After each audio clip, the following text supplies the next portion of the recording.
Well, folks, we have recently got some new insight regarding Hellraiser Revival, the brand new Hellraiser single-player game, story mode. Obviously, you do have the old multiplayer mode with it, but we got some new details regarding it, and by the looks of things, we are in for a treat.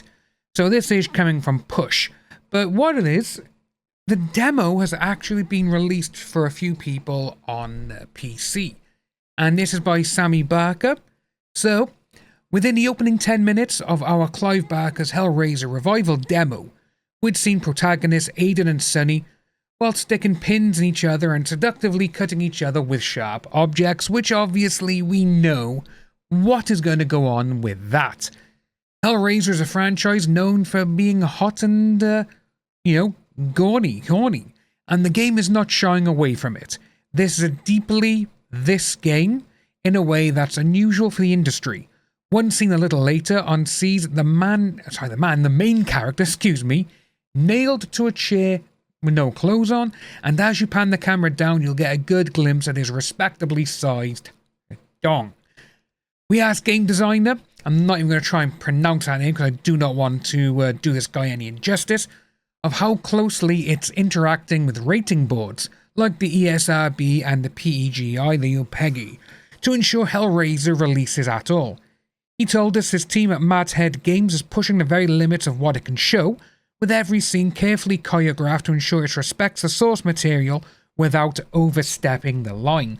And just this by here, I absolutely love this shot, and it's going to be nuts.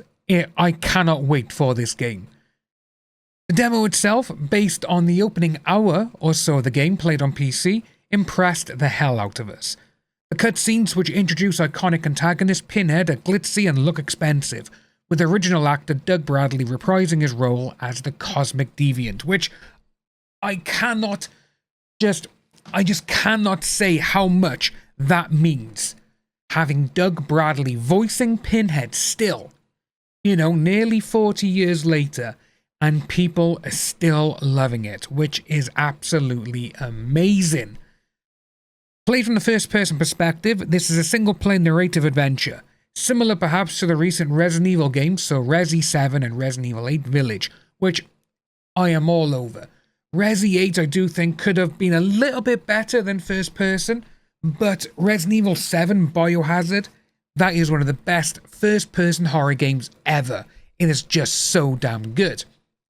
So the demo starts out with you creeping through disgustingly detailed corridors after your bloody pleasure session with the aforementioned Sunny has inadvertently summoned the Cenobites by the way of the Genesis configuration, a curious cube trinket which harbours supernatural power.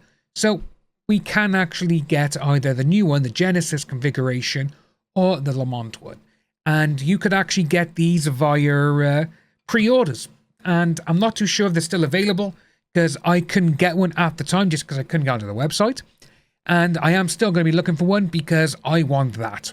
I want the Lamont configuration and the blue glow that the crystals come out of and the one that is lighting up the cube. It's not a cube, it's the box. You opened it, we came. That box. Everyone knows this box. So, Sunny has seemingly succumbed to the perverted cult and has sacrificed her human body to him, but you're starting to see visions of her suggesting she can be saved. Or is it all just a figment of your imagination? So we do have him picking up a firearm. The demo's pacing is extremely slow at first, but it gives you time to really soak in the atmosphere and explore every nook and cranny. While it's largely linear, we enjoyed taking our time collecting materials which could be used to craft bandages, medicines, and other important items. So to me, this does kind of make it say that it is actually going to be like Resident Evil 7, which I am all for. Much like games like Layers of Fear, I love that game so much. We've played 1 and 2 on the channel. We even bought them again to play them again on the PS5 and PT, which to me is still the single greatest horror experience in any video game, and that was basically only a demo. The title plays with your perception, warping realities to create an unnerving sense of misdirection. It's not a new trick, but it's always an effective one, and it's well executed here. But Aiden is also an athletic protagonist, and over the course of the demo, the vibes change. At one point, you'll find yourself pursued by a Cenobite, which leads to a trial and error style chase sequence. Ooh, that could be good. With a villain warping in front of you frequently, you need to rely on quick turns and slides to escape his clutches. Oh, yes. That is one thing I am looking forward to with this. I think that is going to be absolutely amazing. So, I want to know as well with that there, who's it going to be? Because they're just saying Cenobite. It could be the guy we saw appear, this guy here who's dragging him, but, you know, are they going to have new ones? New Cenobites apart from, obviously, the Fantastic Four? There's a hint of frustration here because if you do take one wrong turn, it's an instant failure. Ooh, nice, okay. And there were staircases and doorways we happened upon which ended up being dead ends, thus forcing us to restart. Ooh, that's going to be good. But the sequence definitely captures that sense of white-knuckle tension you want from a horror game. You'll feel like you made it through by the skin of your teeth. Oh, yeah. We're going to open this one up, though. Just look at that. That looks so good. That just looks awesome. As the demo progresses, the game begins to layer in combat, first with melee items like knives and bats, and later with firearms. While ammo is limited, we got the sense this is a horror game where you're going to do your fair share of killing, and we know from the trailers and screenshots that the Genesis configuration is going to add some cosmic powers to your arsenal, although we didn't get to test that yet. Oh, so good. The combat does feel crunchy, and it looks like you can choose to play both stealthily or more aggressively, depending on your preferences. I'm more stealthily. My mate G's not, and he's going to go out all aggressive. I just know it. He is the embodiment of Leroy Jenkins. He is. While there are sequences in the demo where you do need to hide, we do get the feeling much of the game will give you the choice of whether you want to go guns blazing or take a more methodical approach. Oh, yes. So we were impressed then. This game is not shying from the source material, and it looks unlike anything else as a result. That is very hard to do this day and age in any type of game.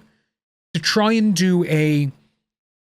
be innovative when they got so many games coming out, and so many games now are using the same mechanics and the jump scares and all this kind of stuff. Jump scares.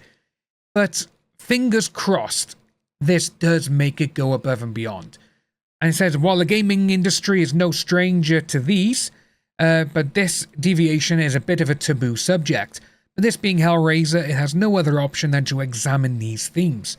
It's going to be interesting to see just how close to the edge the full game gets. And, didn't want to know that, but we have. Will you be opening the box in Hellraiser Revival when it launches in 2026? Or is this one pleasure you'll be steering clear of? Does the mix of this and scares have you curious, or is it pushing things too far? Don't succumb to the Cenobites in the comment section below. Yeah, I am all for this game. All for it. And to be honest with you, I cannot wait to play this game. I really can't. And seeing that we could do so many different things, and seeing that we can actually... just gotta change the box. Just gotta do it. When it's in your hand, you just need to play with the box. I wasn't going to say play with it. But yeah, it seems like they are going to be pushing this game to the edge of what we can actually get. You know, from bloody an M rating, or mature and all of this. It's going to be interesting, and I cannot wait to play it. I am a bit upset that it's coming out next year, because I would have loved to have had this come out Halloween this year. It would have been perfect. But next year, I hope it comes out before GTA 6. Because GTA 6, it doesn't matter who you ask, GTA 6 is going to dominate when that game is released 6 months to a year after it. That's just what it's going to be. It's going to be absolutely insane. But this, I cannot wait for.